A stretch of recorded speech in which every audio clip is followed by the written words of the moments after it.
Greetings to everyone. On behalf of Global Research Foundation for Corporate Governance, I, Dr. Nidhi Kapoor, Platinum member of GRFCG and Assistant Professor at University of Delhi, welcome all the participants to this workshop. Before beginning with today's event, I would like to request our participants to keep their mic on mute and video in switch off mode for the smooth conduct of the workshop.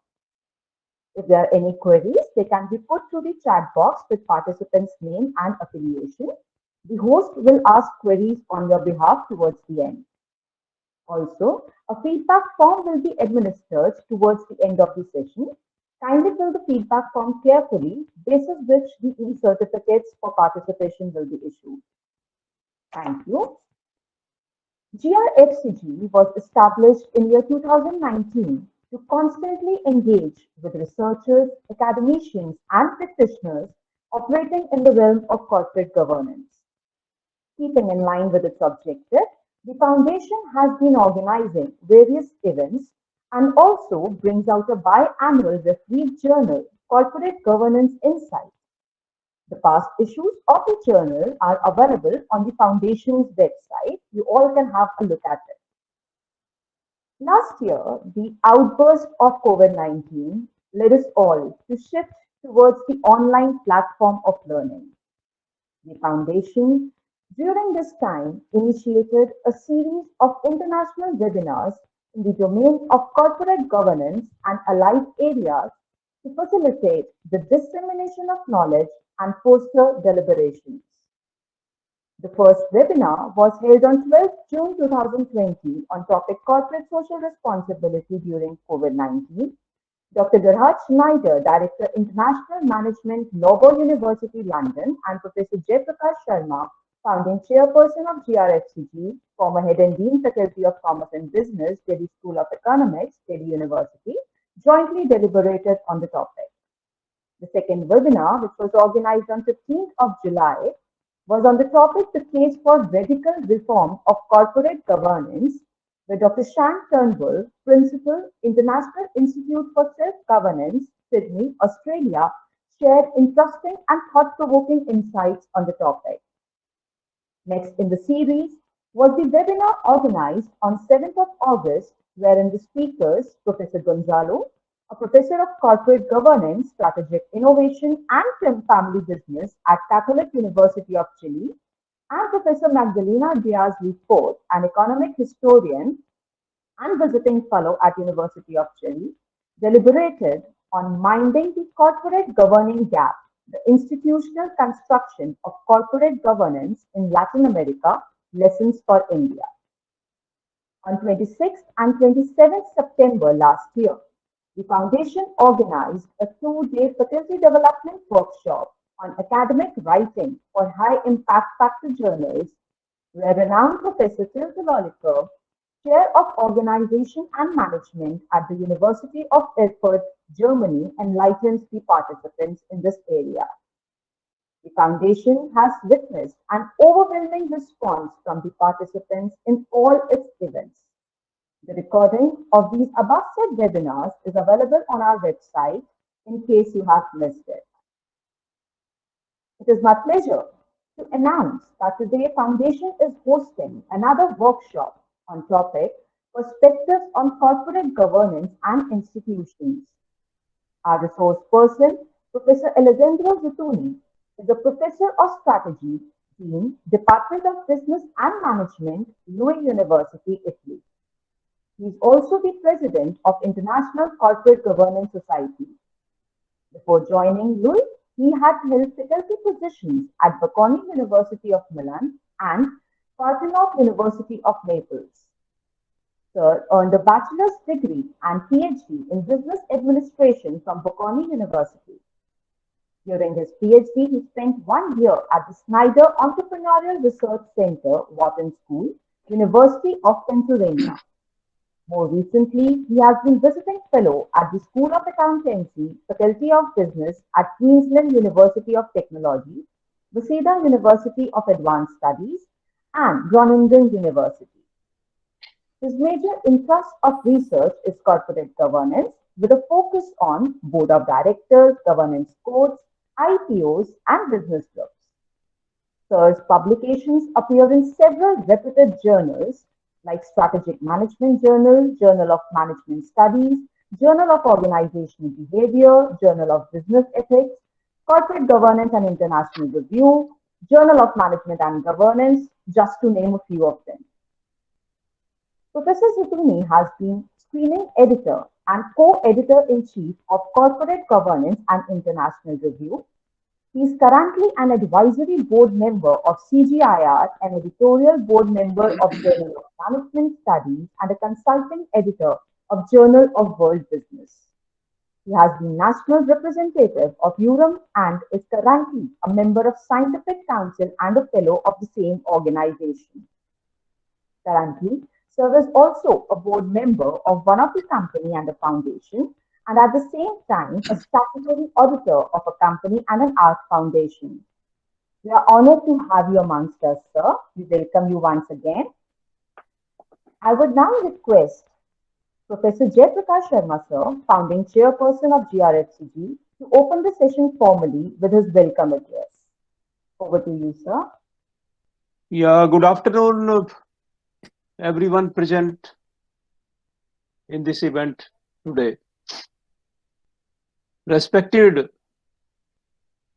keynote speaker, Professor Alessandro Zeitouni,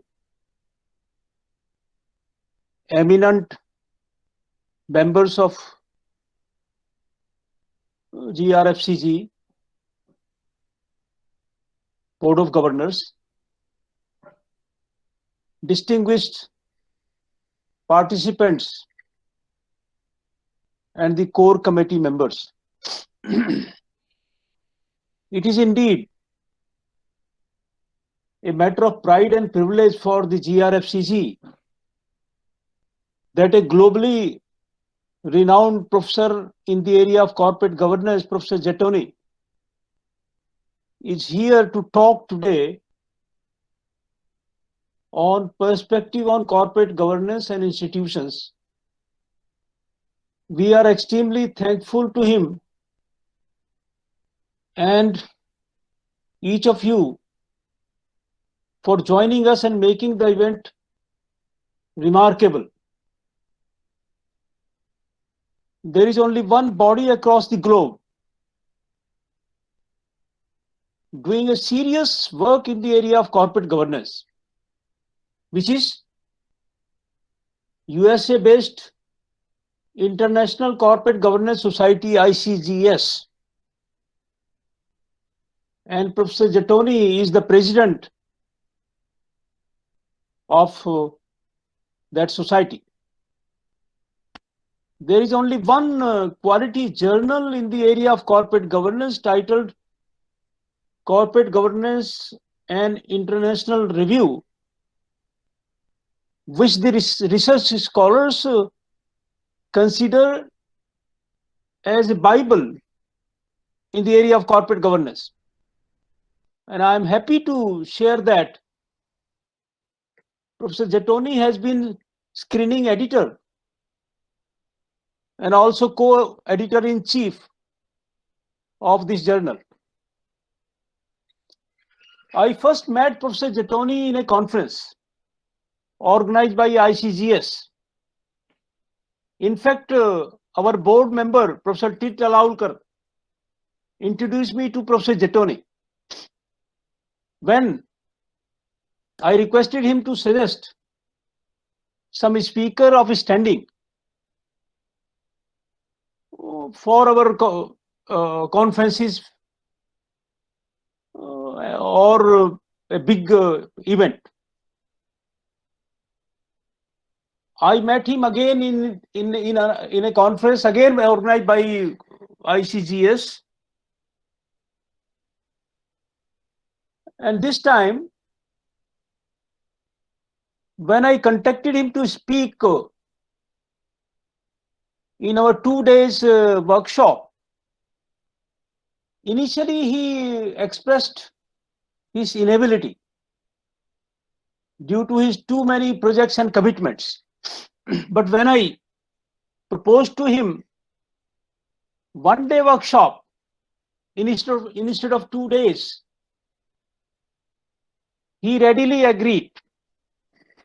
And that shows his level of commitment towards promoting research. On behalf of GRFCG and on my own behalf, I extend a very warm and hearty welcome to him and each of you in this workshop organized by GRFCG. When we opened registration for this workshop, the condition laid down for registration was that the participants should have interest in the area of corporate governance and should be either teaching this paper or subject or pursuing research or completed research in this area. The core committee decided that maximum participants for this event should not exceed 100, excluding our board members. When registrations reached 103, we closed the registration window. Despite the fact that large number of people were calling me, even today I received three calls, but then the decision taken by the core committee that was final, so I could not help.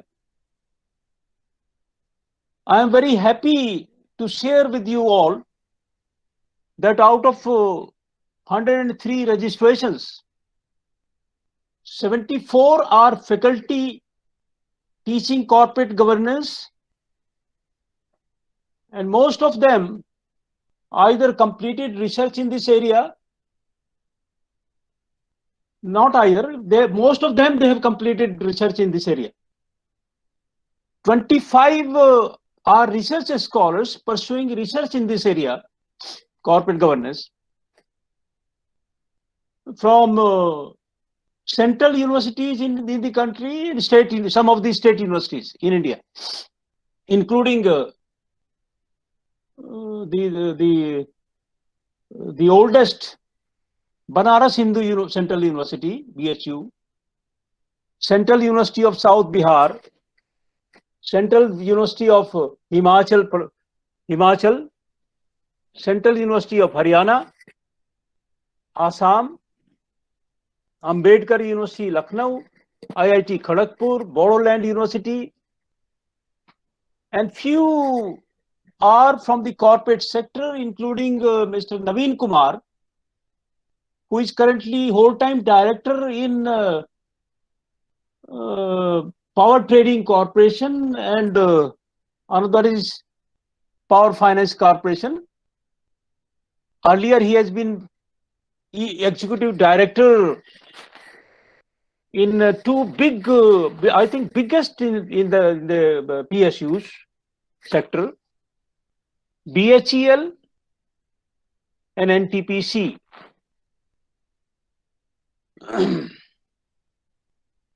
And not be speaking much on this occasion, on behalf of GRFCG fraternity, once again,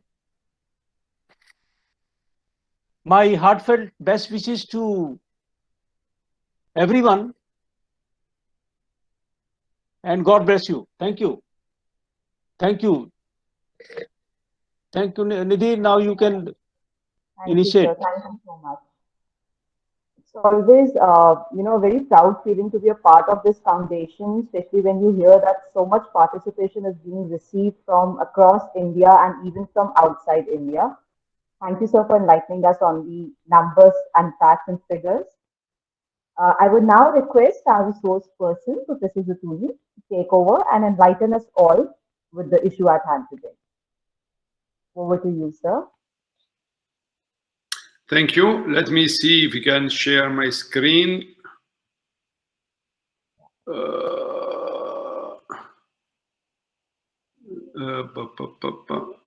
Thank you for the nice presentation. As been highlighted before, I really have a passion for corporate governance. Corporate governance is my passion as a scholar, as a consultant, practitioner, as a teacher. So this is why I try to cover the three dimensions in parallel. So I published a book on teaching, a textbook on corporate governance last year that I use in my courses. I'm currently designing corporate governance of a large family firm that is private. I'm also a board member.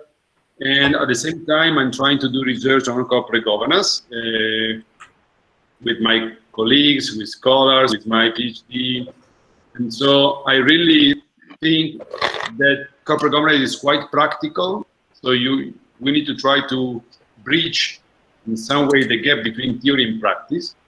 And corporate governance is something that we need to explore at the international level, because any country has its own specificity, its own uniqueness. So this is why we need to go beyond the US or Anglo-American perspective, but we need to bring also other countries' perspective in the picture. Otherwise, we don't understand the complexity of corporate governance. And I think it is important that we help at the end organization to improve their practices, or policymakers to improve their practices. So this is the spirit that I have when I have to teach or to organize a program, or to write a book, or to write a chapter, or to write an article, is to learn. And probably corporate governance is quite complex, so we will never finish to learn. So this is why there will be a lot of research still to be done, and a lot of companies still to be guided, and a lot of policymakers still to be guided. My personal experience as a scholar with India focused on two papers. One has been published years ago, was on business group in India. I developed that paper together with an Indian scholar, Vikas Kumar. Now he's in Sydney. And now I'm doing another paper with a PhD from Lewis that is Indian, and now went back to India, and so we are trying to do some research on India.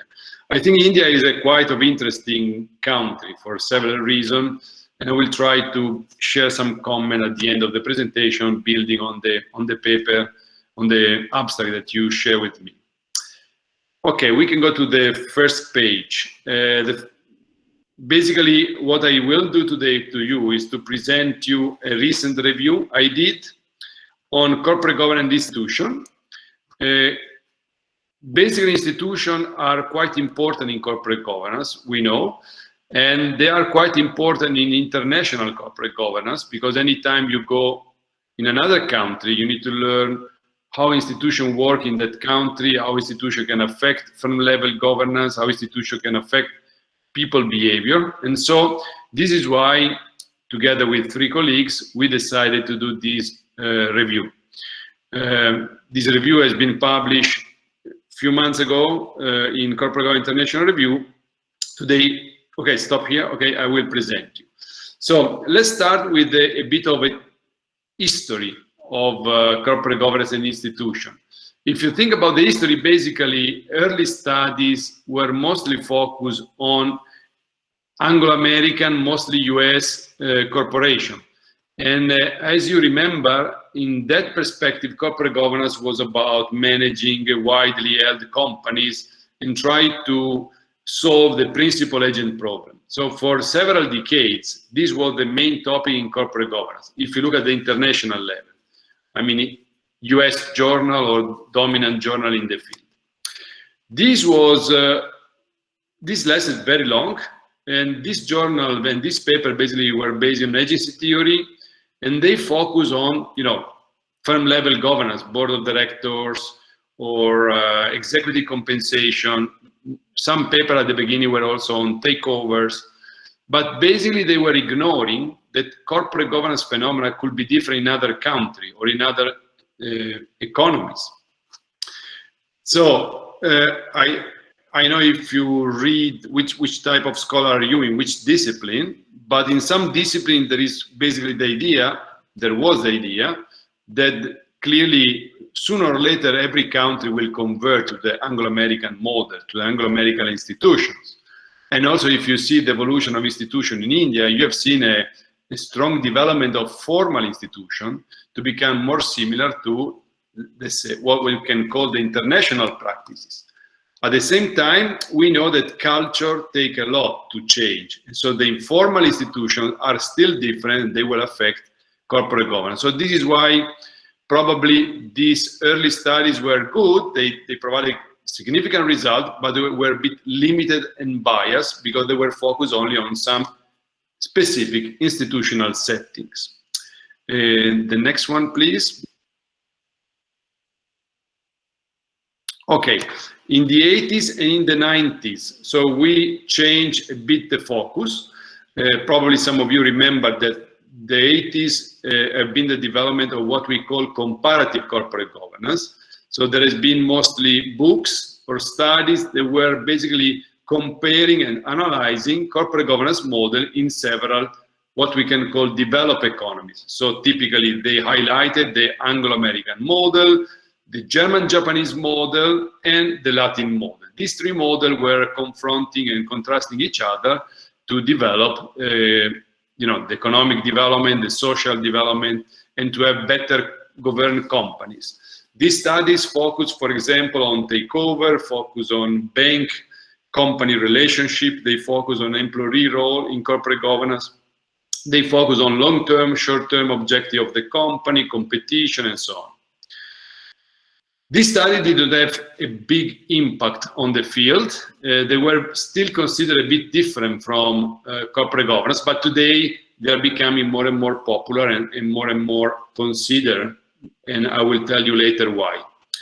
And then there has been also another important stream of research that if you are in finance, you know quite well, is law and finance. So basically some scholar in economics and finance, they analyze for the first time in a comprehensive study, basically the characteristic of corporate law across different countries, different economies. And what they found is that investor protection is quite different over the countries. This, in their opinion, is due to differences in law. They discriminate between common law and civil law. And then at the end, they show in some empirical paper that these differences in investor protection may have an impact on, you know, financial market, ownership structure, IPOs, and so on. So basically, this is a kind of important stream of research, program of research, because they have been done by people in the field, and so they become quite important. They open, in some way, the debate about international corporate governance, because the previous studies that I mentioned were unable to do it, probably because not well perceived by the people, but I will tell you a bit more later.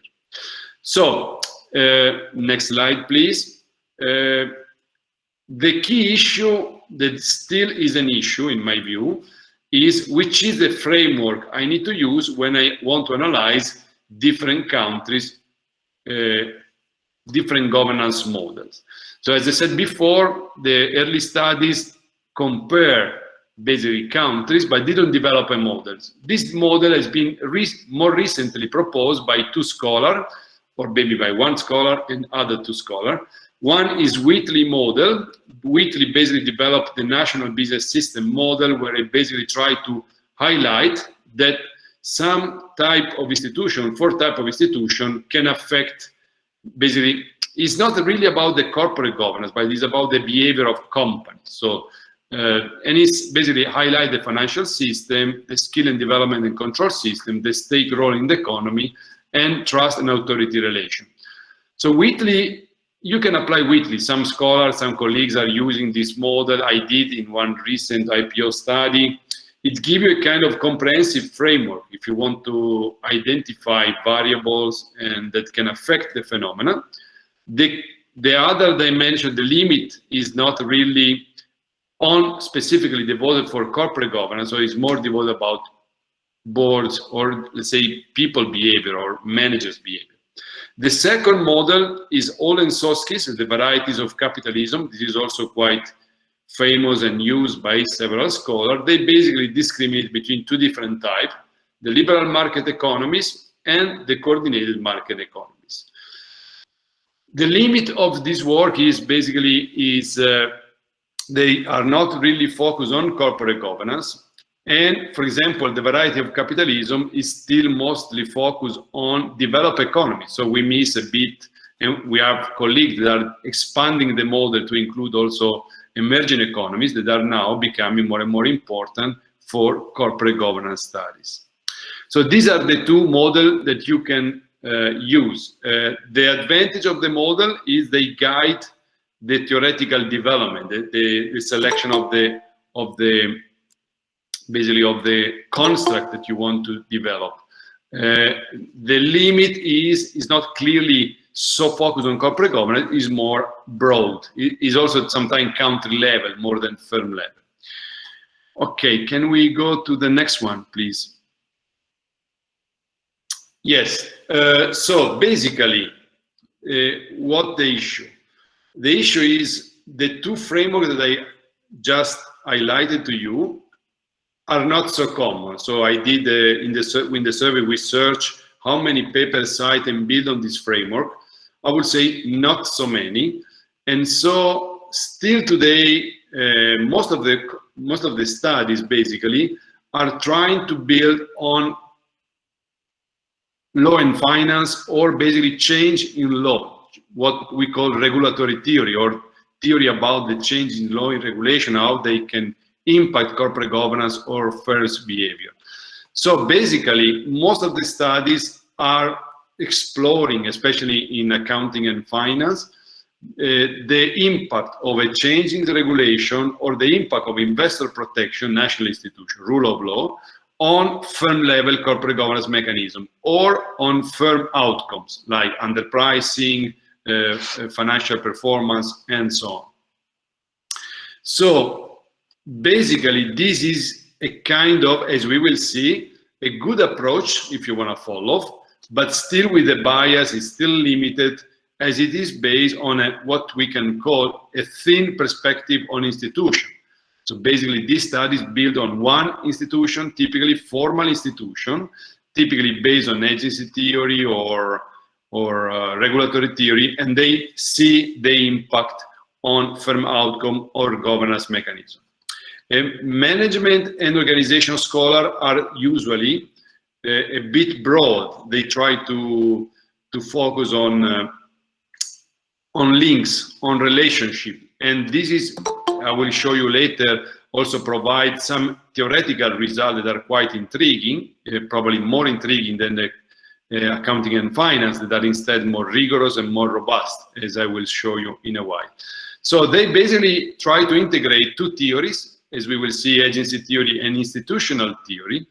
And institutional theory, as you know, is a kind of different type of theories. It's not one theory that is very cohesive, but there are different streams with different approaches and different objectives. So I will be more precise later to give you the sense how different type of institutional theory can be used to explore corporate governance at the international level.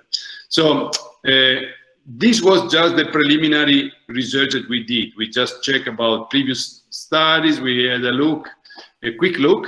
And then we found that there was still a kind of a mess, and so we moved to our review. So next slide, please. So basically our review was based on the idea that we want to explore a bit more the literature on international corporate governance or corporate governance and institution. And so we analyzed basically all previous studies, all previous empirical studies. We basically analyze studies in different journals, and we decided to have a multidisciplinary review. So we use accounting, finance, management, and organization. Sincerely, I want to share with you this. Some of the reviewers were against this decision, and you may know why. Typically, our career is based on a discipline. I'm a management scholar, strategic management scholar. Some of you can be management, organization, finance, accounting. And we know that there are still this strong disciplinary barrier across the discipline. We try to resist these reviewers that want to have only one disciplinary review, and we use basically two arguments. First, well, the journal Corporate Governance International Review has been highlighted before, is interdisciplinary. So this is why it makes sense to have an interdisciplinary review for an interdisciplinary journal. Second, my feeling is that we need to learn more and more to cross what we learn in finance, in accounting, management, and organization, if it's focused on the same topic, board of director, executive compensation, or corporate governance in general. So we did it, and we have been happy to resist and to publish the paper as an interdisciplinary review and not a disciplinary review. So we focus on typical topics that you tend to apply when you do a review. Use of theories. So which theories, how many theories have been used by the empirical studies. National institutions, so which institution they use, formal, informal, which type of formal, which type of informal. Research topic, so basically which was the dependent variable, independent variable, moderating variable in the topic addressed. Research method, how they collected data, sample, analysis, data analysis, basically cross-sectional, longitudinal, and so on, and research setting, in which country, how many countries.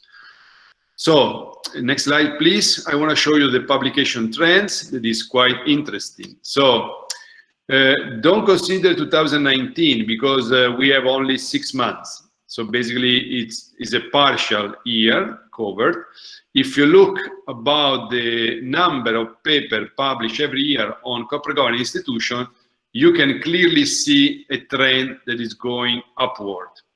And this trend is showing that more and more people are trying to explore corporate governance at international level. There may be different reasons about this. One reason is we have some framework that we can apply and use to develop our studies now. Data are more available. So now it's easier than in the past to collect data in different countries.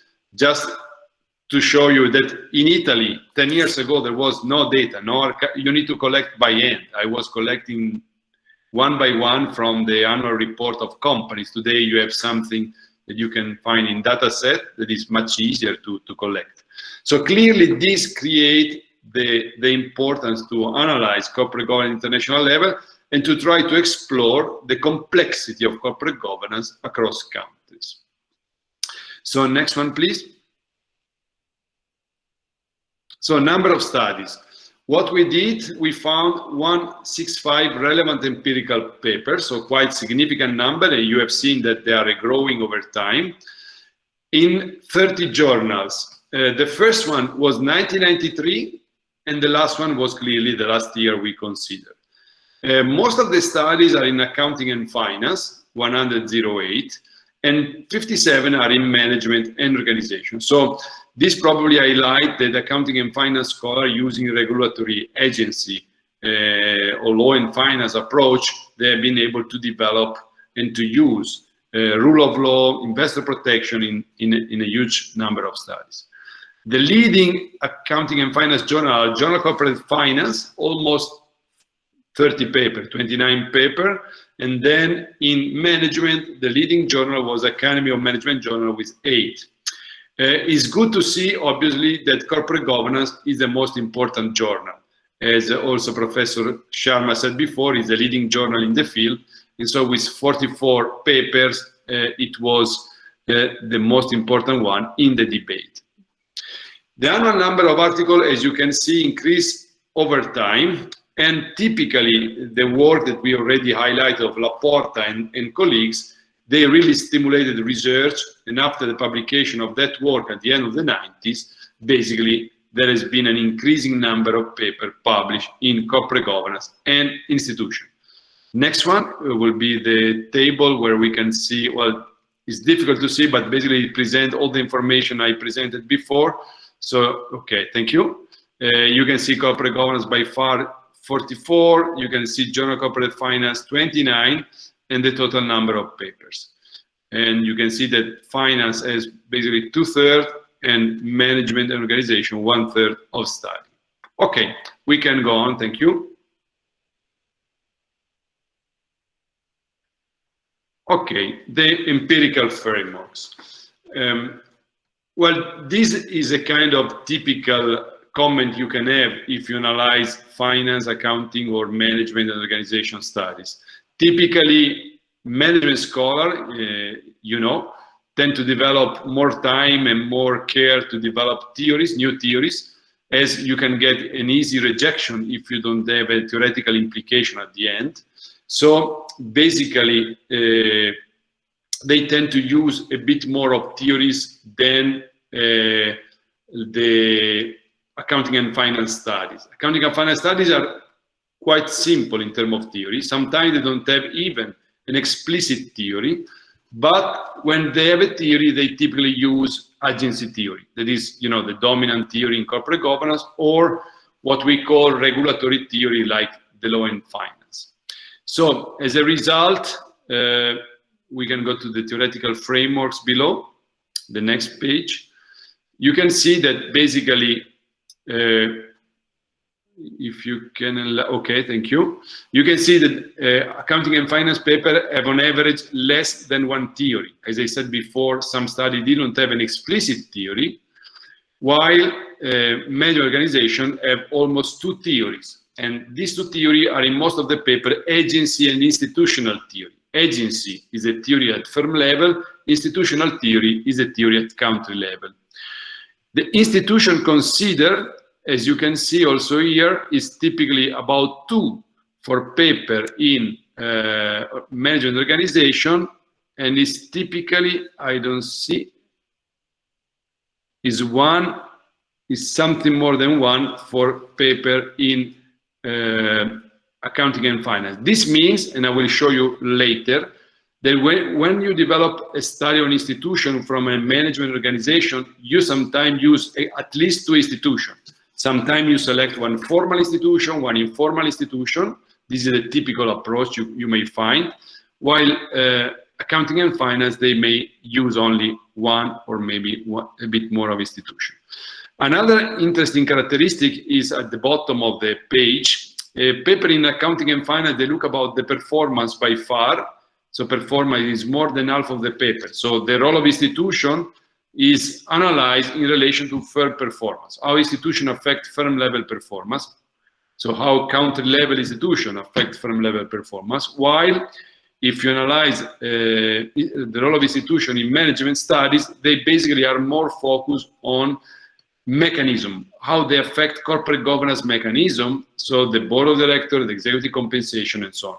This is also quite interesting to see. So finance scholars look into the performance, while management organization want to better understand the interaction between the institution and the governance mechanism. Can we go to the next one, please?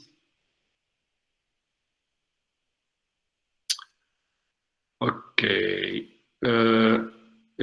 Okay, thank you. So, yes, basically about the methods. This is not surprising. I did several other studies on corporate governance studies to explore which method they were using, and they were using basically quantitative methods. So most of the studies are quantitative instead of qualitative. I would say that it's not easy to have a qualitative study or a mixed method study if you want to analyze, you know, multi-country studies, because clearly, well, you need to be, well, you can do it, but you need to find a set of scholars in different countries able to interact with maybe board members or top managers or regulators or institutional investors, and try to bring together a picture. This will be something, in my view, very interesting, because it's not done yet enough, but it's clearly a bit more difficult. And most of the studies are longitudinal. So clearly, you know that today journals rarely accept cross-sectional, only if there is a good reason. So only if the phenomenon is quite stable, only if the data are so rich that are difficult to collect. Otherwise, we tend to have 3-5 years minimum. Some of the studies are also long-term, so maybe they have 10 years, 12 years of data.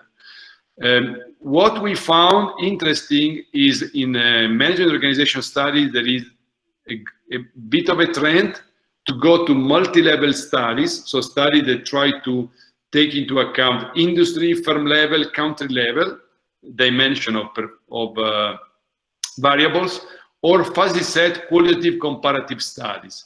Fuzzy set qualitative comparative studies are trying to find different type of combination of variable at the firm, at the industry, at the country level that can explain the dependent variable. So they are about equifinality. So different type of combination can lead to the same result. Not surprising, most of the study use archival databases. This is quite, I think in this case, it's quite common because it's already difficult to explore data from different countries. So very, very few have been able to collect or to find data collection made by people with questionnaire or with interviews from different countries. And so typically there are still single country studies. Single country studies with institutions typically explore how a change in the regulation may affect companies. That is quite important. So for example, you know, today there are these different studies where you see that there is a change in the regulation that can affect the companies, a quasi-natural experiment that you want to analyze the impact of a new regulation on companies, or typically studies on the diffusion of corporate governance mechanism in a country. For example, you want to explore the diffusion of executive compensation practices in Italy or stock option in India. And this is kind of single country study. The multi-country study basically are instead trying to analyze how one or more national institution may affect either the governance mechanism or the fair performance. So there are, in other words, what I'm trying to highlight is a large variety of studies that is beyond this number. So these are average, what I presented before, but sometimes the average can also have very different pattern behind. The next one, please. Okay. This is basically, well, I mentioned this, well, just one point. The last point is about the research setting. No, just the last point. Sorry, the last point I want to emphasize. Okay, thank you. So as you can see, the research setting is still very much focused on liberal market economies. But emerging economies are becoming popular. As you can see, is a topic that you can analyze. So there is a lot of research on emerging economies. They claim that there are weak institutions, and then they want to see if the same practices can have the same effect when the institutions are weak. So you can really have you can really use this framework, and you can apply to any type of economies. And I want to emphasize at the end, there are also global representative studies. So there are studies that use 20, 40, 60 countries, and they try to represent the majority of the country and try to provide a global understanding of corporate governance. This is quite intriguing. Clearly, global country samples typically are a bit more demographic, are a bit more archival, while single country can be more specific and more qualitative. Thank you. The next one, please. Okay. So basically, what are the results in accounting and finance literature? Some results are a bit expected, even if there is a big debate still in corporate governance. So for example, there is a big debate in corporate governance if it is better if institutional investors, so country level institution and firm level mechanism are complementary or substitute. In other words, if it is better that both increasing is the best, or if one increase tend to substitute the decrease of the other one. So most of the studies show that better is the institutional quality, better it is for the performance of the company or for the earnings quality. So basically, there is the idea that we need to improve the institutional institutional quality at the country level. So typically when we mention institutional quality, is formal institutional quality. You know, for example, in India, you know, all the reform that has been done, for example, Clause 49 or the several revision in corporate law, these are type of measure that you can consider as in strengthening the formal investor protection or the formal corporate law. And this is as a general trend, but sometimes some studies show that this is not always the case. So for example, you may see that when you increase too much strong investor protection, you may damage eventually other stakeholders.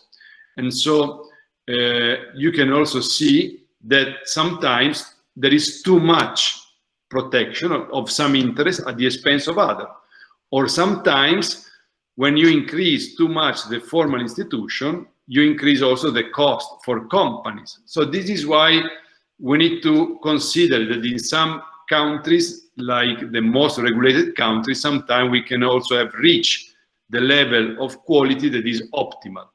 Probably some of you remember the debate about Sarbanes-Oxley Act 2002, and the debate was probably is too strong, probably is too much. And you know that after Sarbanes-Oxley, for example, a large number of companies decided to be delisted from the stock exchange in the US. So this is why we need to understand if typically we need to take care, we need to analyze the investor protection, for example, the rule of law, and try to see if it's already at the best level. You remember also Jensen and Macklin theory 1976, they also emphasize that monitoring can come to a cost that is higher than the benefit over a certain point. This is the idea behind these results. And finally, enforcement is typically bring to positive market reaction and corporate benefit. Enforcement is a kind of support to formal institution. In other words, for example, the debate in India is that formal institutions are quite developed, enforcement is a bit less developed. And so this is why this is culture, this is informal institution, and you need to combine both if you want to reach the goal. Otherwise, you cannot reach the goal. For example, you know, in my country, Italy, there are very different traditions about enforcement between the north and the south. I don't know if you have the similar characteristic in India. So clearly, you can also develop this kind of study within the country if there are large differences about the informal institution. Okay, next one, please. Okay. So typically, well, I mentioned already this. I will try to be short. Basically, there are these studies try to analyze within a country if a new law, you know, a new reform, typically corporate governance reform, tend to have an impact on the efficiency of regulation, so on also on some corporate governance results. And typically, most of the studies show that this is the case. As I said before, some minority of study also show that this sometimes may be too much, and in that case, you can also have some problems. And so you can try to keep an eye on the level of formal institution quality, because if you overcome some level, you may have some downside results. Can you go on the next one, please? Okay, management organization studies are richer, as I said before, from the theoretical perspective. So these studies give you, if you want to have a rich understanding from a theory, I suggest to, and I recommend to have a look at these studies. They typically combine agency theory at firm level with institutional theory at the national level. And basically they want to analyze if the formal institution tend to interact with the governance mechanism to have an impact on firm outcome. I would say the result of this first stream of research are quite similar to the results of accounting and finance studies. So overall, in general, if we increase the investor protection or if we increase the quality of institution, formal institution, we typically increase the firm value. The idea is that the financial market work well, they can appreciate well the value of the company, investors feel they are protected, and so they tend to have a better value. Sometimes, as I said before, the protection of investor can create some collateral effect, sometimes even negative, on employees or on creditor rights. Can you go to the next one, please? Thank you. So, studies that are building on neo-institutional theory or institutional logic, they typically have been applied to explore a very specific research question. The very specific research question is why companies should adopt US practices like stock option plan or shareholder value perspective. And these studies are quite intriguing because they show that there is a big debate about, for example, adopting shareholder value practices in the Netherlands or in Japan or in other countries. And so they also, I will be more precise later, they also try to highlight the tension between the local informal culture and the formal institution that we are bringing from other countries. Another type of institutional theory is the institution-based view. This is used by very few papers, and basically they look about the existence of differences across countries, typically across developed economies and emerging economies or transition economies. And these papers are basically, you know, probably Mike Peng idea is that the institutions are important and companies should develop strategies to fit with the local institution if they want to create a strategic competitive advantage. So beyond industry or resources and capabilities, you need to also think about this and try to find an equilibrium with the local institution. So in other words, and to simplify, all studies on national institution and fair outcomes, either from accounting and finance or management organization, they highlight a common message. The common message is if we improve the institutional quality, we improve firm outcomes. With some anecdotes that is going in a different direction, few studies are going in a different direction when the formal quality probably is too much. This is the key message. Okay, the next one, please. So now we have a look at accounting and finance studies on national institution and mechanism. This is the second stream of research that we analyze in our paper. So basically, also in this case, we saw that the strength of investor protection can have positive effect on corporate governance mechanism. So for example, increase the turnover or increase the effectiveness of some governance mechanism at the firm level. So they are exploring a bit the interaction between one type of formal institution and one type of governance mechanism. So this is also important as these studies are a bit more complex than the previous one because they look about the impact not directly on the firm outcome, but on the governance mechanism at the firm level. And these studies are quite similar overall, and they use one formal institution, typically rule of law or investor protection, and they look about the impact on the effectiveness or the quality of the configuration of one firm level governance mechanism. What we underline in our review is that very, very few studies very, very few, almost no one, has explored informal institutions. So accounting and finance scholars didn't analyze informal institutions. There are very few studies. And as we will see, also management organization scholars didn't do much better. So this is anytime in a review you highlight something that is underplayed, undermined, clearly is an opportunity for research. So as a scholar, we can consider to do something to address this gap.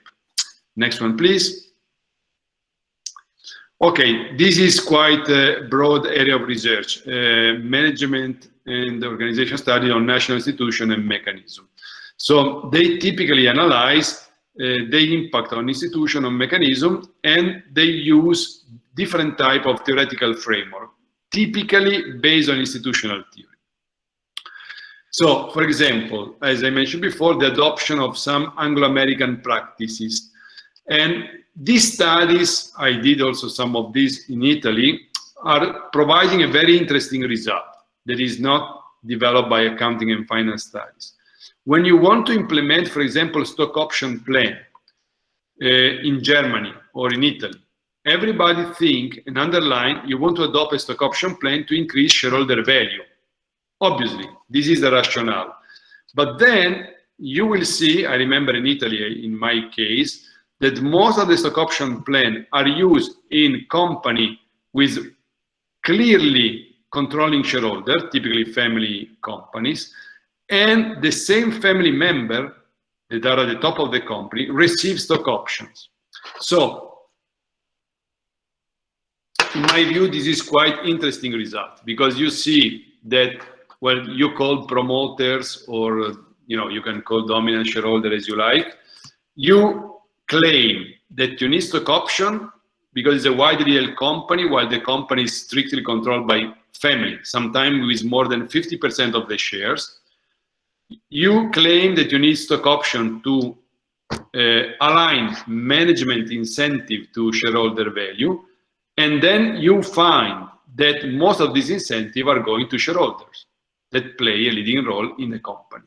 So this is why in my study on Italian corporate governance with stock option, I clearly highlighted that these guys are trying to use logic, institutional logic developed in other countries, probably to expropriate or to appropriate themselves of part of the value that the company creates. So quite interesting study in my view. The next one, please. Okay, then there are studies that try to explore corporate governance practice at the country level and try to understand if, for example, you tend to adopt good governance code in different countries just for legitimation or for efficiency reason. I did also a study on this topic, and I want to tell you a bit the idea behind.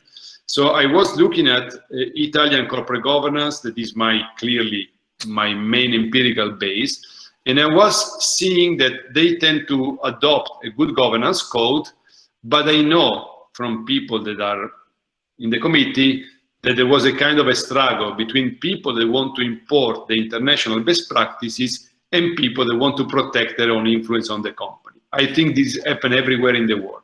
So anytime you want to have a new governance mechanism, there are people that are threatened by the new mechanism, they will try to resist, and there are people that want to, for some reason, maybe good reason, they want to import the mechanism to improve corporate governance.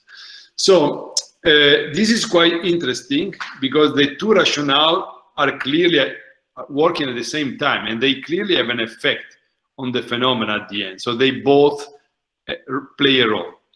Another type of research is building on institutional logic.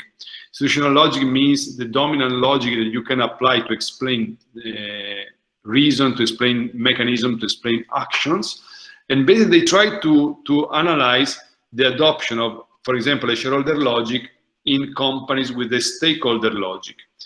And so I already mentioned this in the previous point. Here, this kind of study also show a kind of a struggle between the tentative to import shareholder dominance logic, for example, in Japan.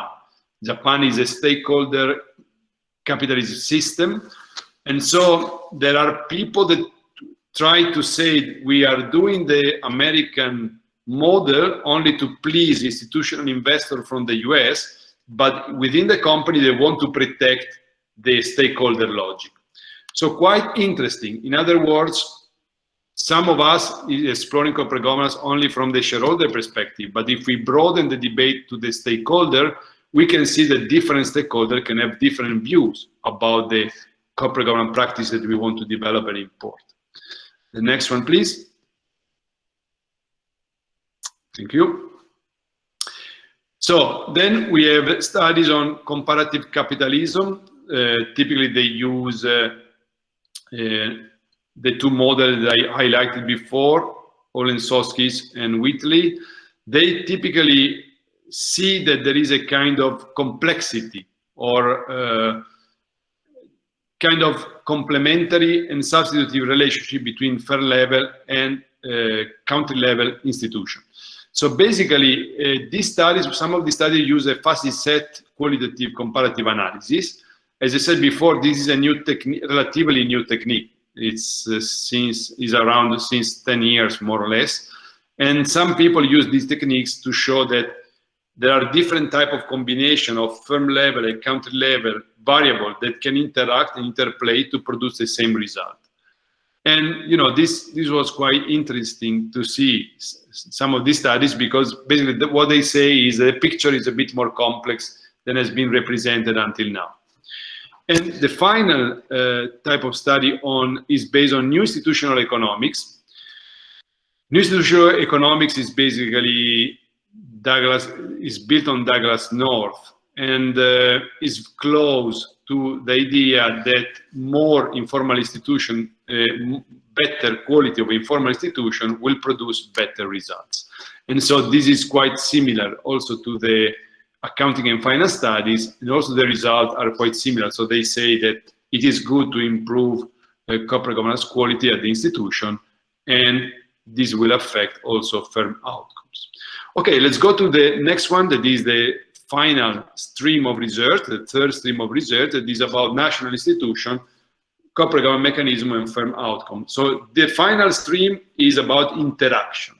So scholars make very complex model where they analyze both formal institution, informal institution, corporate governance mechanism, and firm outcomes. So these studies are trying to address the research question that is quite complex in my view, if national institutions are complementary or substitutive. In other words, just to make an example, if investor protection is quite sophisticated, do we still need independent director or not? In other words, if the national level of institution is quite developed, will be enough, and so we need to decrease the independent director, or they are complementary? More formal level of institution, more institutional director. So these studies mostly develop in developed economy. They show that there are some substitutive effect. So in other words, when we improve the quality of national institution, typically it is less important the firm level quality of corporate governance. And this probably can be also aligned to what IMD or International Monetary Fund or World Bank are doing. So they are trying to promote both country level and firm level practices, but probably up to a certain point. After that point, when we have a good institutional system, the effect of new quality in institution or in firm level governance can be not so significant on the performance. The next one, please. The management and organization studies. These are probably the most intriguing studies because they are very complex. They typically use multi-level studies, or they use qualitative comparative studies. They typically want to explore this kind of complex relationship. And it is quite interesting, for example, the second pattern. So studies that are exploring if you increase employees' rights in a country, what happened, for example, to governance mechanism and to fair outcomes. And these studies are basically showing that there is a trade-off sometimes. When you increase some institutional quality in one that protect more one stakeholder, the employees, you can have side effects, for example, on investors. So in other words, the management organizational studies have a bigger, larger view of the company, and they tend to understand the company from different perspectives, and they also want to explore the trade-off among stakeholders. And so, for example, there is a debate about, you know, if you strengthen too much investor protection at the expense of employees, you can have side effect on the employees. Okay, let's go to the next one that is about the implication for future studies on national institution and third outcome. So let's try to get some ideas. So basically, the key messages that we got in our review article are that institutions matter, institutions are still very different across countries. Yes, this is a quite of important point. So there is still a lot of research to be done because there is a lot of variation. When there is variation, for us, it's quite interesting to explore. And second, the high quality formal institution improve typically financial markets, improve the shareholder value creation, improve financial outcomes. It is quite important, so this is something we need to consider.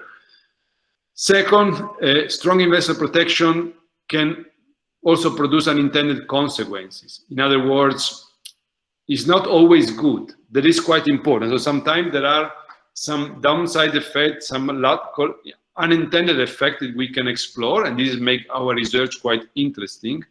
Or sometimes, as I said before, they reach such a high level that it's probably not good to go beyond that level. Otherwise, we can have some side effect or some problem. Another interesting result is if you apply the same rule in different countries, you can have different results. We know this, no? Because there is a kind of informal institution method. So as we are typically covering only formal institution and we are ignoring mostly informal institution, we fail to consider some issues that are quite important. And this is basically the key point. Informal institutions matter, and they can probably explain some of the gaps in the current literature, and so they can be also explored in the future. The next one, please. Okay, the second one is national institution and corporate governance mechanism. Typically, we have seen that if you increase investor protection, you may also improve corporate governance practices. So the higher is the national institution, the better is the governance practices. But we also see that in some cases the result is a bit more complex. We also have seen that the diffusion of what are considered to be international best practices is typically mediated or managed or intercepted by local interests that can use the dominant logic for their own interest, or they can try to oppose or formally adopt, but trying to avoid substantially. And so there is a large literature in corporate governance that is about symbolic adoptions. So companies that claim we are doing our best, but in reality they are decoupling. So they are showing that they are adopting the practice, but only in form, while the substance is still very different, is the same as before. And there are some studies that basically try to analyze if there is a substitution or a complementary role between national and fair level governance practices. And as I said before, this is quite complex and is still an open issue, especially because these studies use only one formal institution and they interact with one formal governance mechanism. As you know, today there is a big growing concern about this, because corporate governance at the firm level is a bundle of mechanisms, but there is also a concern about the institution, because the institutions are quite interrelated among them. Just to make an easy example, if you want to analyze rule of law, probably you need to also analyze the enforcement of the rule of law, that are complementary. Otherwise, you know, you can have a fantastic rule of law, a fantastic protection, but then if it doesn't work in the practice, it remains not adopted. This is kind of an issue. So this is why some people tend to compare a thin view of institutions, so picking one institution, or a thick view, exploring a web of institutions, how they connect to each other and how they can impact on corporate governance. Next slide, please. Okay, so, and these are the most complex one, as I said before, because they try to find interaction between national institution, corporate governance, and firm outcomes. They still explore the complementary or substitution, and typically there is the idea that different type of institution can protect different type of interests, so the investor or the employees. So there is a struggle among the different stakeholders to be protected more than other. And so this is why anytime we have an investor protection rule, this can also have side effects, because other stakeholders can feel less protected than before. And this is why make this type of research, in my view, also quite interesting. And this is why some colleagues have been developed studies exploring the different type of institution protecting different type of key stakeholders, like creditor, investor, or employees, for example. And this can give to the idea that is a, you know, more and more important in corporate governance, that there is only one key stakeholder, the shareholders, but companies can produce value when they can find a way to balance or to integrate different type of stakeholders that are critical for the development of good decision, or for the provision of good quality resources. The final point is, as you can see, is about methods. So we can have theory and method. From the theoretical perspective, as I said before, we can have a thick interpretation of institutions, so not pick up one individual institution, but try to understand the institutional setting in the country and try to incorporate in your theoretical framework. And about empirics, there are different new methods that I mentioned before, multi-level, qualitative mixed methods, or historical long-term perspective that can be applied, and they can help you to develop a different perspective. Next one, please.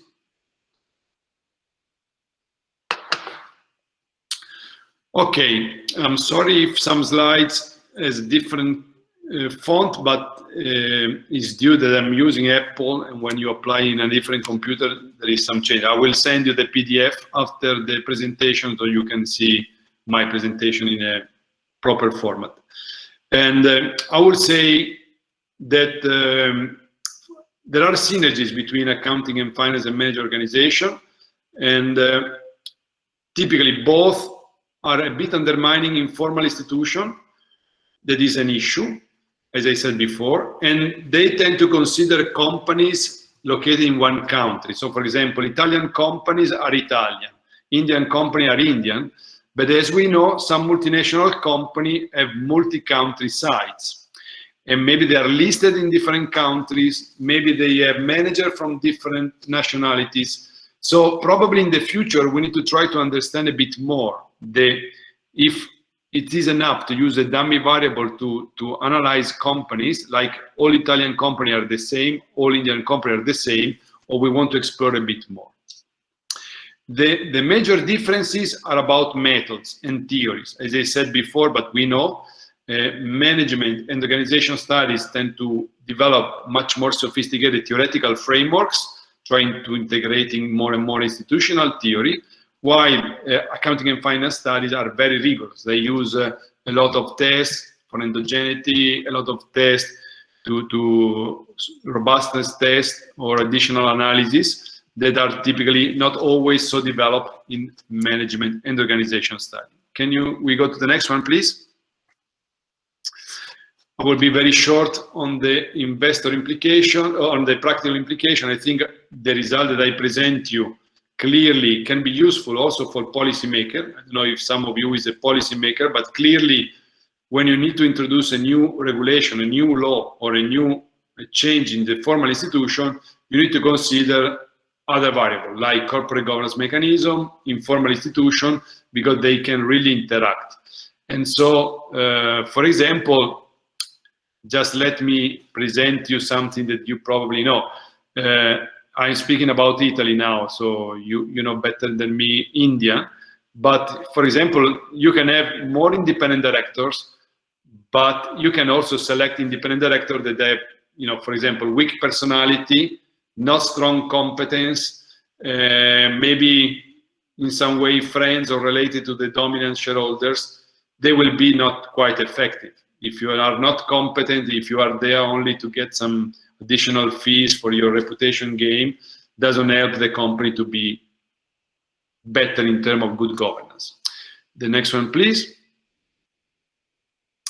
So clearly there are some limitations. We did a review mostly on article published in top journal. We selected journal in ABS category, 4 and 4 star plus 1, 3.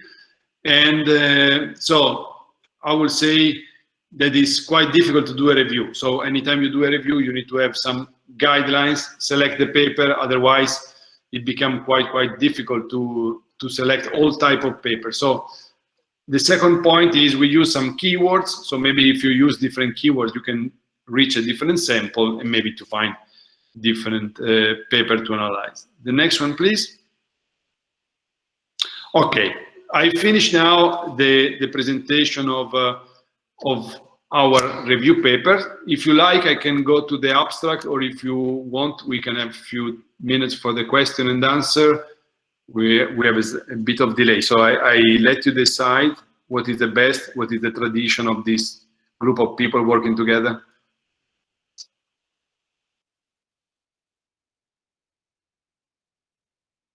Yeah, Dr. Poonam Sethi? Dr. Poonam Sethi? Sir, I'm there, sir, I'm there.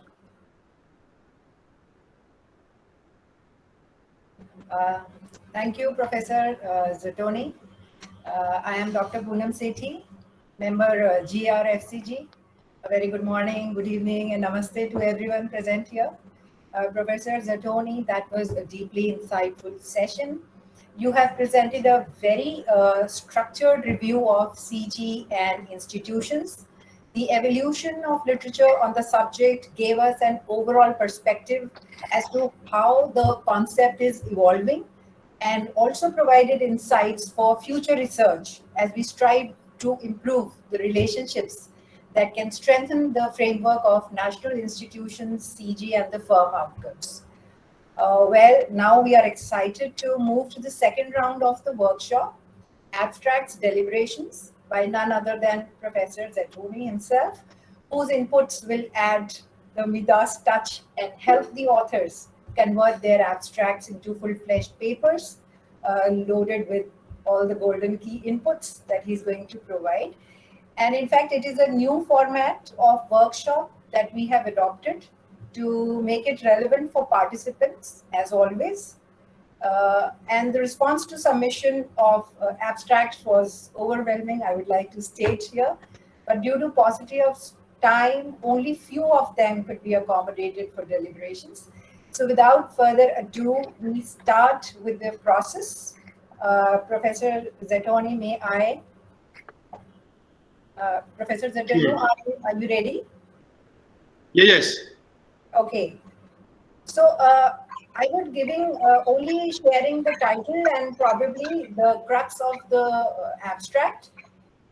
The first abstract is by Dr. Anand Saxena, titled A Cross Theory of Corporate Governance. The paper proposes a macro theory of corporate governance that pertains to the governance of the corporations as a species. It proceeds from the identification of key governance gaps, called the G gaps, and Theory of Corporate Governance Gaps, called the PCG, and seeks to develop a framework that attends to these gaps.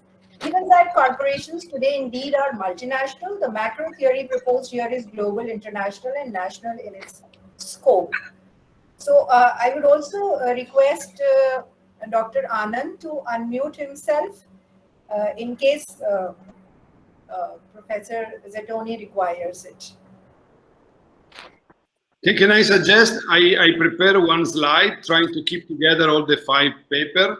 It's in my presentation. If you can present maybe shortly the 5 papers, and I can give you an overview with suggestions for the 5 papers. Okay, so I'll quickly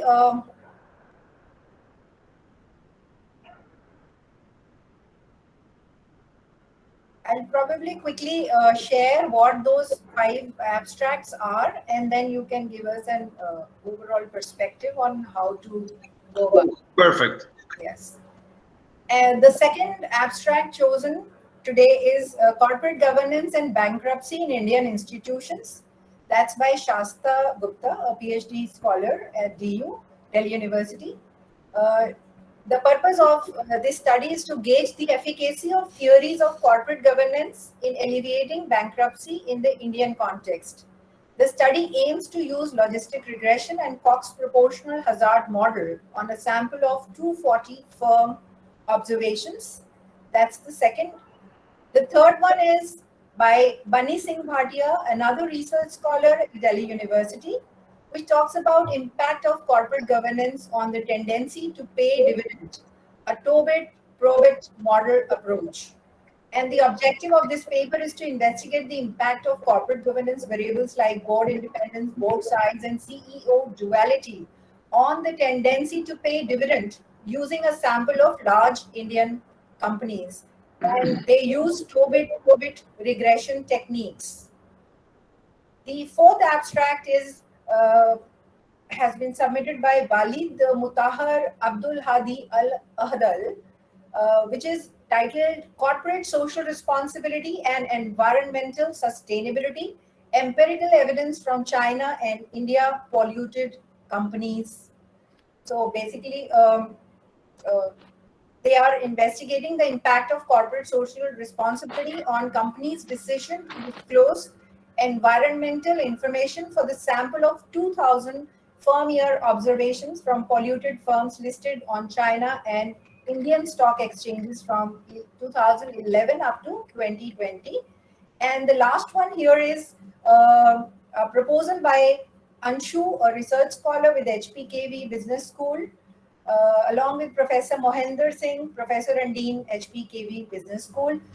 The title is Relationship Between Corporate Governance, Tax Avoidance, and Firm Value. So they basically are talking about the objectives, which is to find the relationship between corporate governance and corporate tax avoidance, and to study the impact of corporate governance on firm value by considering corporate tax avoidance as a mediating variable. So these are the 5 abstracts which have been chosen for deliberation by Professor Zettoni today. And over to you, Professor Zettoni, for your comments. Thank you. Well, first of all, thank you for sharing your research. I really appreciate it, and I really like, and there is a merit in any of the 5 papers that have been submitted to this workshop. I prefer to go with a broad suggestion. I can pick up and mention some of the paper because they are quite different. So, and they tend to be very broad, some are very specific. So let me try to give you some suggestions from my experience. The first one is something that I learn over time, and but it's very important. And start with the target. You need to have a target of publication. So, for example, the first of the 5 is quite broad. It's very difficult to publish in a journal.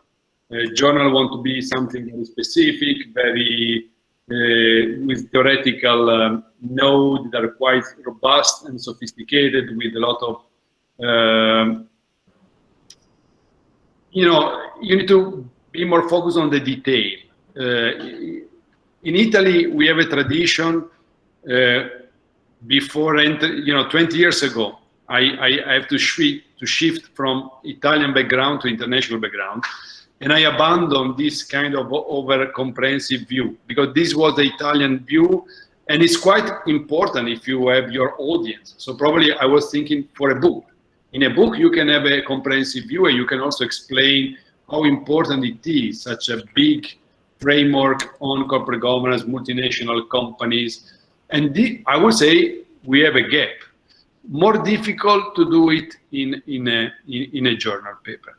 So if you have a chapter, maybe if you have been invited by some of your colleagues to write a book chapter, amazing. If you have something that fits with the editor request, this could be something. So for example, if there is a book on multinational company, you can touch multinational corporate governance. That is fine. Journal article, in my view, are a bit more difficult. Probably a practitioner journal can be good. But for example, in my experience as an editor, conceptual papers want to be much more rigorous on the selection of construct. You need to have a theory to select the constructs and to support the link among concepts, the relationship. So other papers were instead more empirical. So they typically are empirical paper with data collected about Indian companies or Indian reality, and they typically can fit more with the journal article idea. So they looks to be crafted for a journal or for a conference, I don't know. And they typically are mostly for scholarly journals. So first point, select where to publish, because we need to identify the format and the language and what is the expectation. The second one is choose if you want to target an Indian or an international audience. I still today write in Italian for an Italian audience, and I think there is a value to do this, because clearly we need to have we need to contribute to the debate of corporate governance in our country. We need to contribute to the policy making in our country. We need to contribute to improve companies in our country. But I tell you, it's completely different language and style and expectation than when I write to an international audience. If I write to Italian scholars, they know almost everything about Italy, so they are not. They want to know all the detail or the development. You need to build on other people that know quite well, and they position their work in the debate. When you go to the international audience, they want to identify only the uniqueness of Italy. So why, you know, just to share with you a comment I received years ago from a journal, an American journal. I was doing a study on board of directors in Italy, and me and my co-author were arguing that we need to go beyond studies only on American companies. And, you know, the reviewer was quite, you know, I don't know if, I didn't like very much the comment, but the comment was basically, well, I agree, we need to go beyond US, but why do we need to care to Italian companies? Okay, you need to expect this. So people that are typically in their own country, they need to know why we need to learn a bit more about Italian companies or Indian companies. So this is why it is quite important to understand since the beginning if you want to position yourself within India debate or international debate. In the international debate, they maybe don't care about Italy, or you need to make Italy so interesting that they care. If it's a journal article, I really recommend to select the journal since the beginning. So which journal do you want to target? And this is quite important because any journal is a community of scholars that share different views about what is a good paper or not. A community of scholars that is interacting and creating a dialogue. So you need to identify the gap in the community and fit and link your research paper to fill the gap in that community. So for example, some of the paper submitted as an abstract, I assume they identify a gap in the community. So the tax paper, probably in accounting community, there may be a gap in corporate governance taxation. I found very few papers in corporate governance taxation, so you may probably try to identify the gap. Or even the other studies on China and India and the poor corporate governance, yes. Typically, as I said before, there are not so many studies comparing corporate governance in more than one country, so you can really explore this.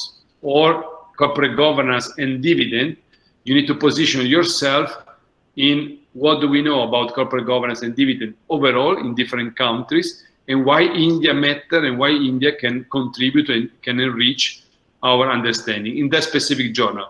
If you do it for an Indian journal, it will be easier. I mean, you know, clearly Indians are interested in taxation and dividend of Indian companies, like Italian.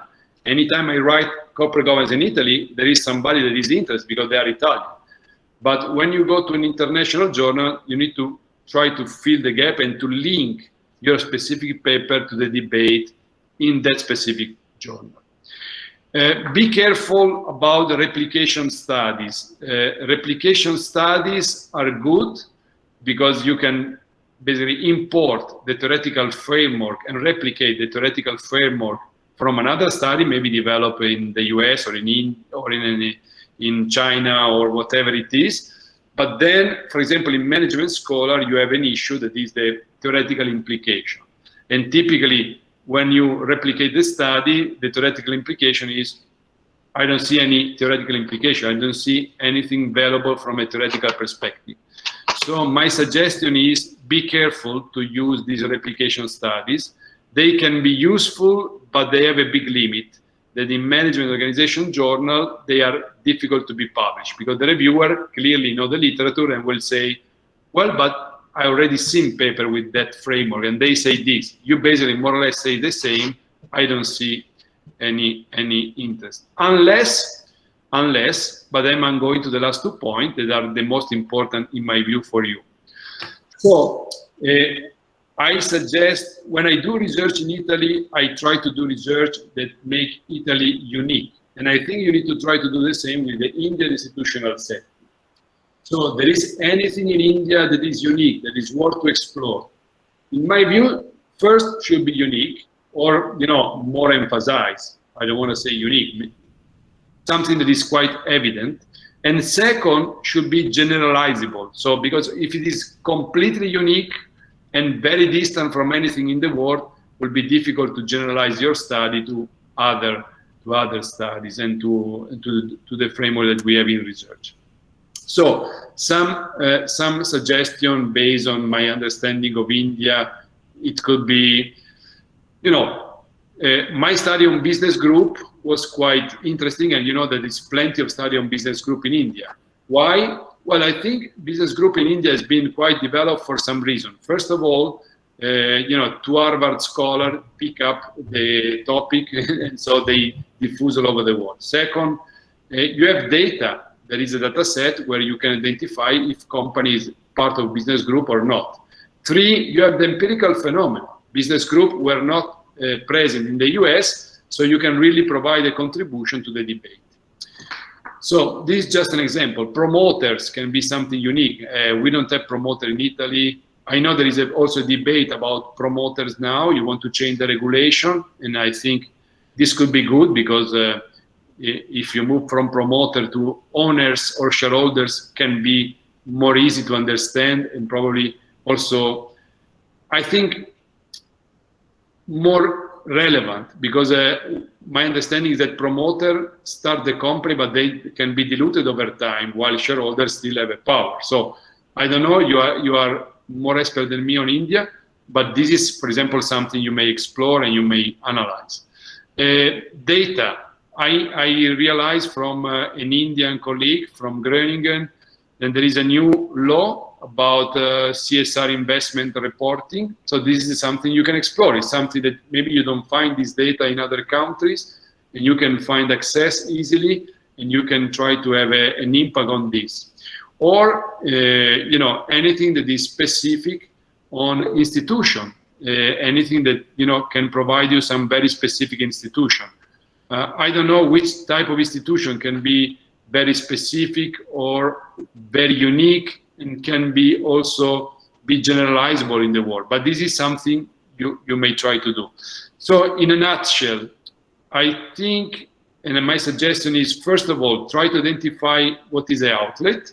If it is a journal, read the journal, find a link with some of the paper in the journal, link in the debate, identify the gaps and contribute to the specific gaps. Could be an Indian or an American or international journal, doesn't matter.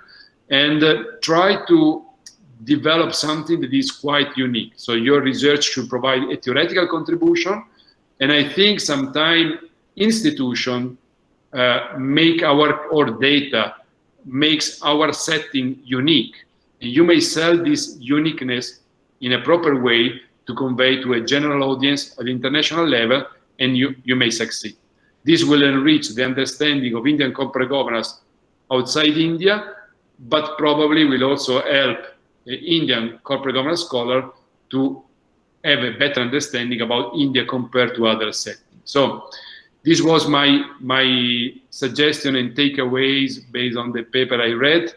And my intention is to try to give you some guidelines that help you to polish, revise the paper, and then submit. And I hope all the best for the future publication in the journal that you like and you want to contribute to.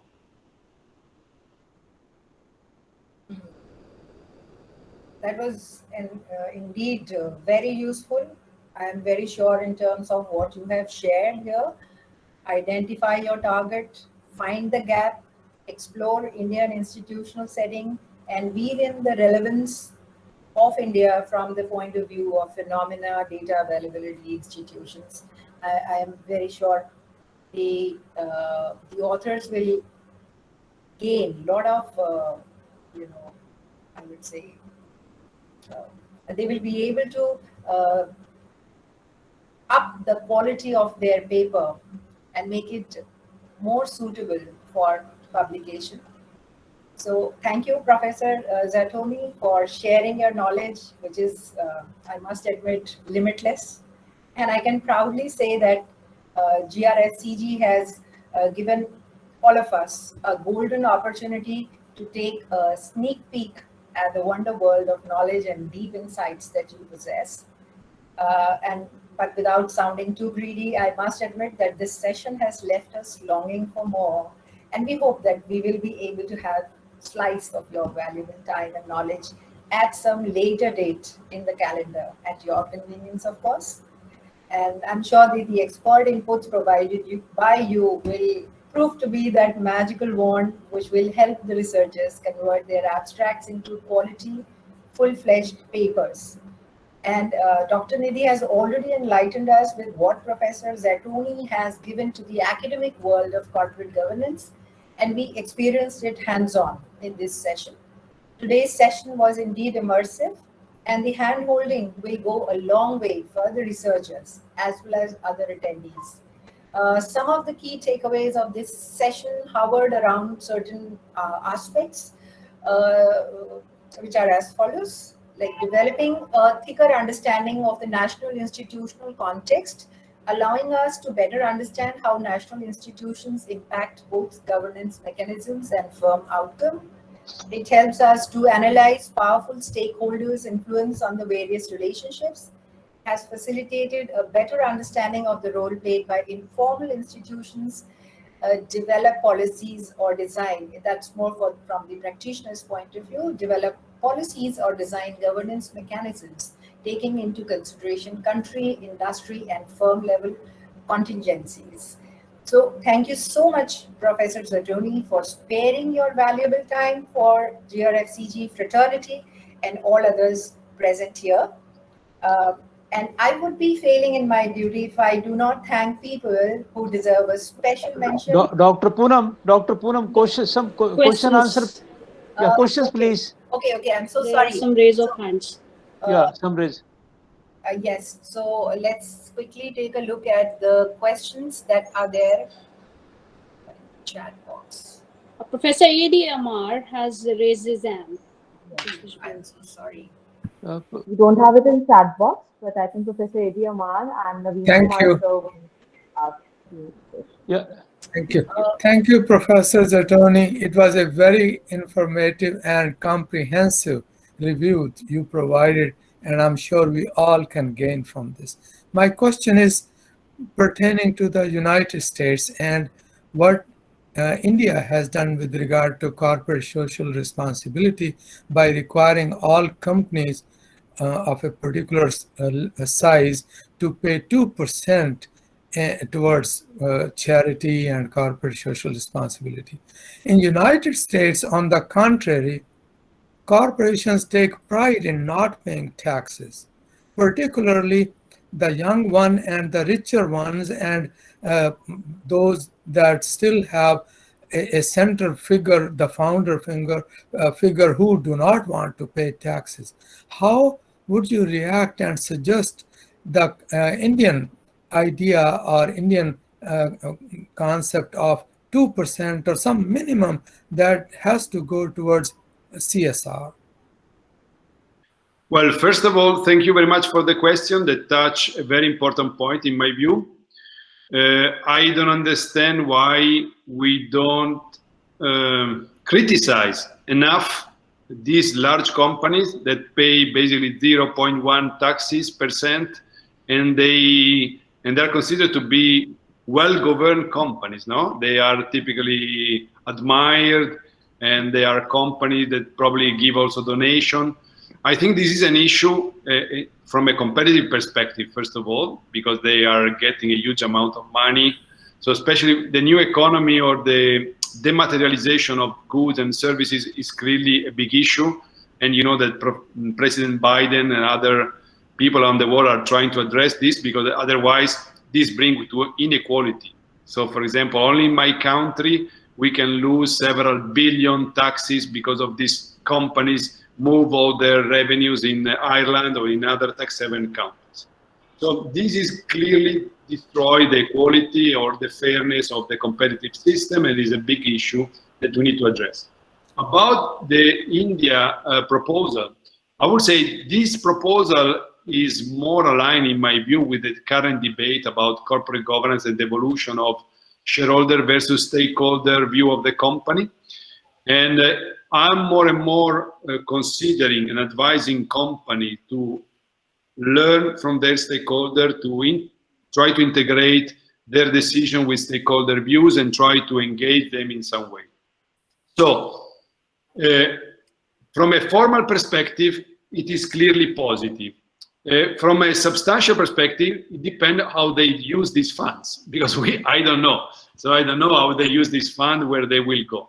But I think, especially all of us that we are governance scholars, we need to keep an eye on corporation in our countries and abroad, and try to see if there is just a symbolic use of good intention, or there is also a substantial use of these weapons, these actions, to change the world for the better. And I think in the future, manager and board will need to integrate more and more stakeholder, societal and environmental perspective. Otherwise, climate change will become too big, too difficult, and we all will have a problem around the world. So yes, I think this is a good move, but we need to explore how they will apply and which are the results.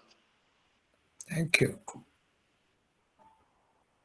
Dr. Poonam? So next, I think raise of hand is Mr. Yeah. Naveen Kumar.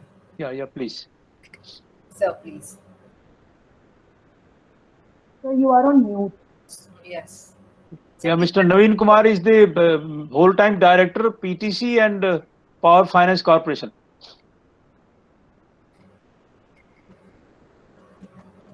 Naveen Kumar ji, you have unmute. So you're not audible.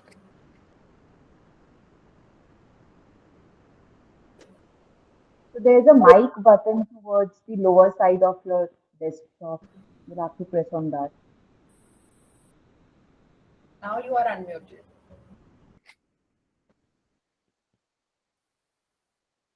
Not audible.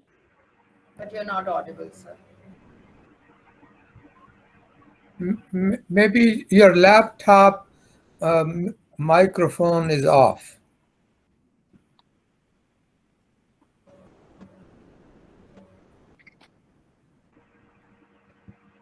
Move your cursor, then you might see the. Yeah, Gupta ji, could you guide him, please? Yes. Can you move the cursor? Then you will see it at the bottom.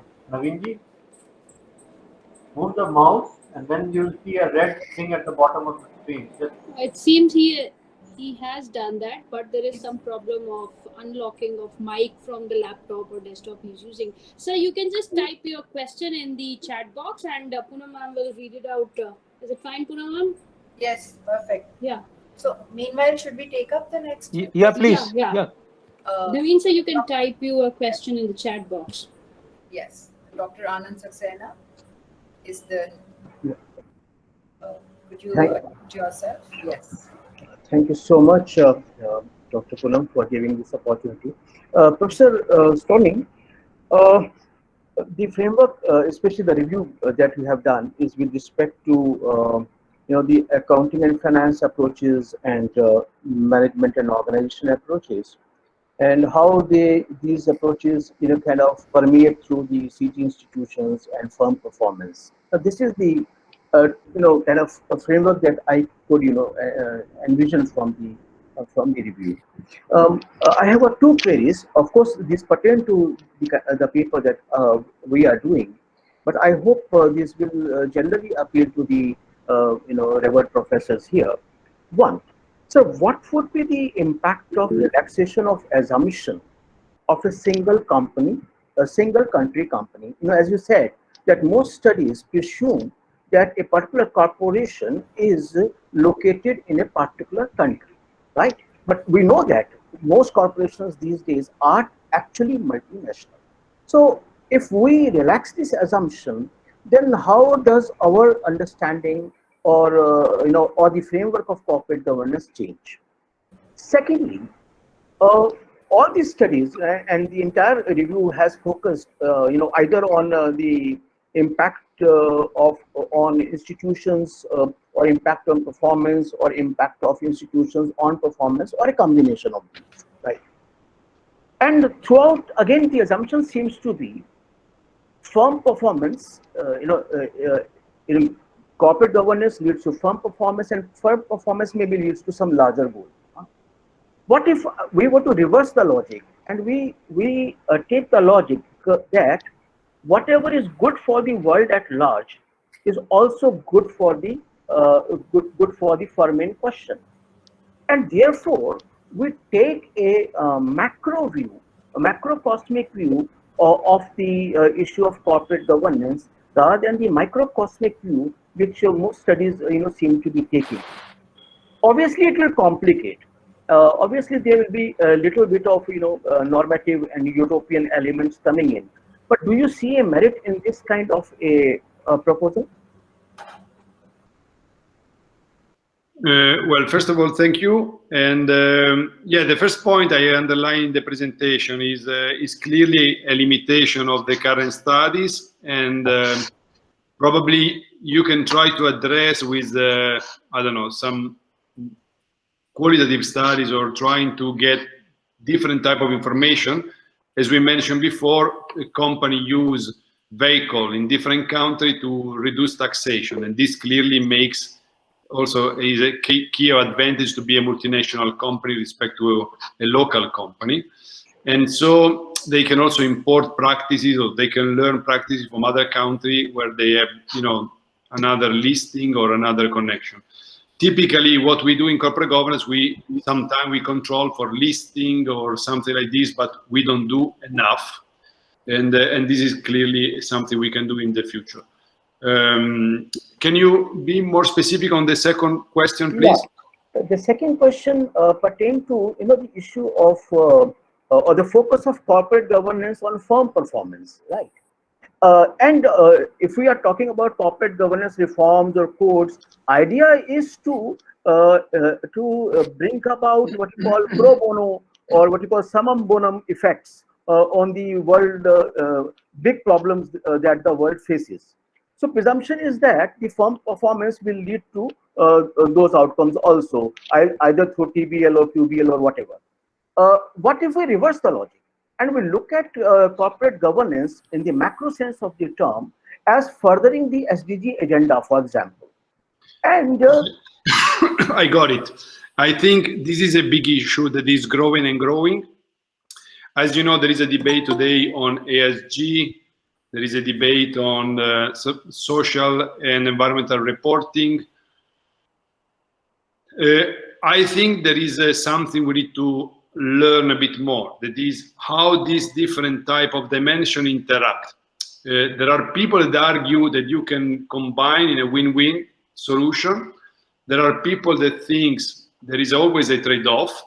And there are people that say it depends. It depends on how you apply, it depends on this purpose, it depends on how you develop your idea. In my personal view is in the future, companies, we need to analyze more and more the social and environmental implication. The point is if they will do only a symbolic action to keep their legitimation or if they do to change the world. And still there is a lot of debate about this and we are unsure if they really are, if they really want to change the world or they want to also to relax a bit the pressure on them. Can I say I have a few minutes still, then I need to stop. So I don't know if there is any question or any further question or anything that I can quickly answer. So I think we have Naveen Kumarji, you haven't typed your question so far. We are still awaiting that question. Meanwhile, we'll take up Anshu Duhon's question. Naveen Kumarji has typed it. Okay, Yes. I can see he has typed. So, sir, I'll read that question. So that's the question you have mentioned about national institutions, ownership structure, legitimation process, etc., with regard to corporate governance-based studies. But since there is obvious difference, I read the comment. I think I try to address this comment in my presentation. The point is, some people argue that developed financial market or developed formal institution tend to protect the companies and they tend to protect also firm level governance mechanism. My experience is, for example, I speak about Italy, but you can clearly move to India with the same idea. I remember the first introduction of independent director in Italy was clearly, something new, and then everybody was seen with suspicious this independent director because they can limit the power of powerful shareholders. Then I remember one of the early studies was about trying to understand if companies identify independent director based on the code prescription or not. And not surprisingly, most of the people were not independent. And so they were claimed to be independent, but they were not independent. Over time, probably company become smarter. So they now have formal independent director, but the point is, are they competent? Do they have the personality? Are they really independent of mindset instead of form? The definition of independence is clearly a definition with a lot of problems because it's based on formal independence. So you need to see in practice, in the board interaction, if the people are really independent. So my feeling is there is still a lot to explore if people are really independent, if they behave independently. Because some of the people, in my view, as a board member, they claim to be independent, they are formally independent, but they do nothing to improve the governance quality of the company. They don't have any competence, they don't have any interest also to do it. So it's a big debate about this issue. I absolutely agree with you. And in any country, not only in India, in Italy, I think probably also in the US, maybe the financial market are a bit more aggressive, but I think this is a big issue. Dr. Poonam, last question, last one or two, Yes, maximum one or So two. One scholar is raising hand. Yes, sir. Anshu. Her question is also mentioned in the chat box. My research work is related to impact of corporate governance on tax avoidance behavior, but in taxation regime, there is no any provisions that addresses corporate governance role. And also in corporate governance norms, there is no linkage with taxation. But literature is supporting this relationship. Can we go for such type of study is what she's asking. Well, I think this is something you can explore only in accounting journal. There is probably less interest in non-accounting journal. I found some journal with this kind of research. the key point in my personal view is who's really is deciding the taxation policy. In my personal experience, it's not the board of directors. So clearly, probably it's more about top management. It's about top management and values and culture. And so I will probably try to explore that determinant instead of the outside non-executive director that probably are not so interested in this topic. I think we've exhausted. Yeah, Dr. Poonam, Yes, sir. last question by Professor Mishra. He raised hand, and there are a few more, but then this is the last one. Professor Mishra. Professor R.K. Mishra.